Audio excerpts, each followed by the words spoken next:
यात काही बोलत नाही याचा अर्थ असा नाही की आम ओके. आणि शिवा तळीमायात जे काही झालं ते झालं, पण हे अजूनही माझे मित्र आहेत. त्यांच्यात वाईट काही नाहीये. हा, ते तुझ्या स्टेटस आणि तुझ्या स्टँडर्डला मॅचिंग नाही आहेत किंवा सुटेबल नाही आहेत, पण तेही स्वभावाने खूप चांगले आहेत आणि मनाने चांगले आहेत. त्यांचेही संस्कार खूप चांगले झाले आहेत. अगं, आम्ही ते दररोज टेक्स्ट बिक्स्ट करत नसलो तरी एक फोन केला ना, ते येतील. कुठल्याही परिस्थितीत कधीही मदत करायला येतील ते.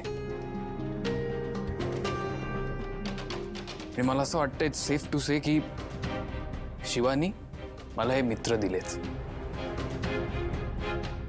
काय बोलतोयस तू? ती मुलगी तुझ्यासोबत कशी वागली आहे ते विसरलाच वाटतं. It's none of your business. आणि दुसरी गोष्ट, प्रत्येक व्यक्तीला त्याच्या स्टेटसवरनं आणि ह्या सगळ्या गोष्टींवरनं जज करणं ही खूप चुकीची गोष्ट आहे. राहिला प्रश्न संपदाच्या प्रायव्हसीचा, तर तिला अधिकार आहे पूर्ण आपली प्रायव्हसी ठेवायचा. म्हणजे काय म्हणणं तुझं? मी काहीच बोलायचं नाहीये का? तू काही न बोलल्याने जर इथे भांडणं होणार नसतील तर प्लीज गप्प बस. थँक्यू दादा. काका, काकू, मी त्या मुलांना ओळखतो व्यवस्थित. त्यांच्यामध्ये काही प्रॉब्लेम नाही. खूप चांगली मुलं आहेत ती. इनफॅक्ट संपदाला कॉलेजमध्ये मिळणार नाहीत इतके चांगले मित्र ते आहेत. ते जीव लावतात आणि प्रेम करतात फक्त. So trust me. हिचं ऐकू नका. अशू, खरं म्हणजे मी कधी कधी कन्फ्यूज होतो तुझ्यामुळे. एकीकडे तू इतका मॅच्युअर वागतोस आणि दुसरीकडे कळलं ना तुला मी काय म्हणतोय ते? हाच तो क्षण. आज घेच भाई. हा काय? मी नाही. मी नाही म्हणजे दारू नाही पित.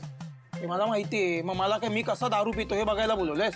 हा, हाय रे आशू तुझं बाई. हे बघ कसं आहे, एवढ्या नाजूक नाजूक थंडीत हा असा कार्यक्रम होणं नशीब लागतं भावा. आणि दारूचा एक घोट आणि सगळं टेन्शन भर. पटतंय ना? हा, पटतंय की नाही? पटतंय. मग तुला जास्त गरज आहे, तू पी. तू पी आणि टेन्शन घालव, मी बघतो तुला. बरं चल, दारू नाही प्यायची तुला? नाही. दारूचा विषय जरा बाजूला ठेव. मी काय म्हणतो, तुझ्या आयुष्यात जे काही चाललंय, म्हणजे जे काही चढ उतार चालले सॉर्ट करून टाक ना. सगळं सोपं वाटतं का तुला? खूप सोपं आहे. म्हणजे काय काय करायचं? आता तडक उठायचं, आपण दोघांनी जायचं आणि शिवाला घेऊन घरी यायचं. झालं सॉर्ट भाई. सगळे खुश. दारू प्यायचे, झोपायचं. हे दारू न पिता तू मला सोल्युशन सांगितलं. कधीपासून आहे माझ्या डोक्यात? तू तुला माहित नाहीये काय यातलं माझ्या? का बोलतोस तू? बरोबर, मला माहित नाही. बरोबर आहे. मग मला सांग. मी आता ऐकून घ्यायलाच बसलोय. काय काय मला माहित नाही. एकदा सांग. आता मी काही सांगणार नाही तुला.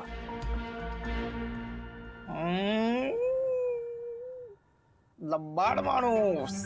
आता कळलंय तू असा गोल गोल गोल गोल फिरून काय सांगू पाहतोय. काय? तर एका लबाड माणसाला दारू पिऊ नाही सांगायचं तर दारू पी. मी दारू नाहीच पिणार आहे. मी दारू नाही दे. चल पाणी तरी पी. रिकामा ग्लास ठेवू नको. आता नक्षत्राला माझ्या आयुष्यात आला काय माहिती. हा, मलाही नाही माहिती. तुझं नशीब आहे मी तुझ्या आयुष्यात. या हो बाबा, ते आहे. हे काय बाई. हा, येऊ दे.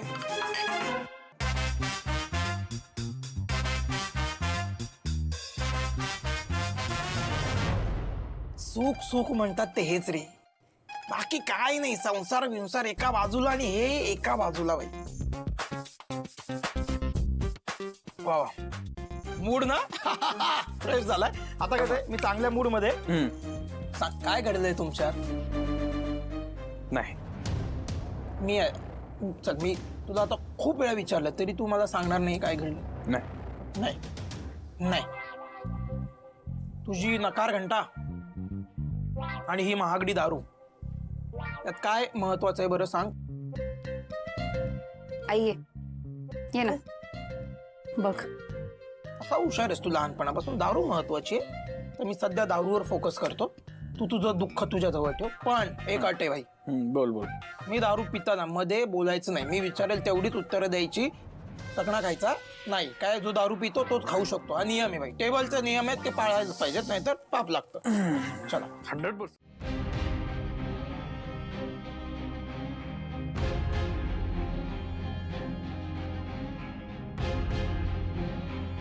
शिवा सॉरी. मला माहिती आहे तुला माझा राग आला असेल, पण मला कंट्रोलच झालं नाही अगं. चंदनला ते काम करताना बघितलं आणि मला वाईट वाटलं. नाही, बरोबर आहे दिव्या तुझं. म्हणजे चंदन या घरचा मोठा जावई आहे, त्याला अशी कामं देणं. मी तुला प्रॉमिस करते यापुढे मी त्याला असं काही काम देणार नाही. एवढंच नाही अगं, म्हणजे काल त्याने घरचा किराणा आणला तेवढंच वाईट वाटलं नाहीये मला. तो असं गॅरेजमध्ये काम करत असतो, राबत असतो, मला तेही नाही आवडत. तुझ्या इतक्या ओळखी आहेत, तू बघ ना काहीतरी होत असेल तर. म्हणजे तुला खरंच आमचं सगळं ठीक करायचं असेल तर. एक मिनिट. हा भाई बोल. शिवा पक्या घरी आलाय. भाई साहब तुम्ही पोचा, मी आले. हा पक्याला तर मी काय सोडत नाही आता. हा मी येते, तुम्ही पोचा मी आले. हा ये. दिव्या ऐक ना, मला जायचं, मी तुझ्या नंतर भेटते, बोलू आपण. हो पक्या घरी आला. मूर्ख आहे का, याला अक्कल नाहीये. शिवाच्या हाताला लागला तर माझं सगळं भांड फुटेल.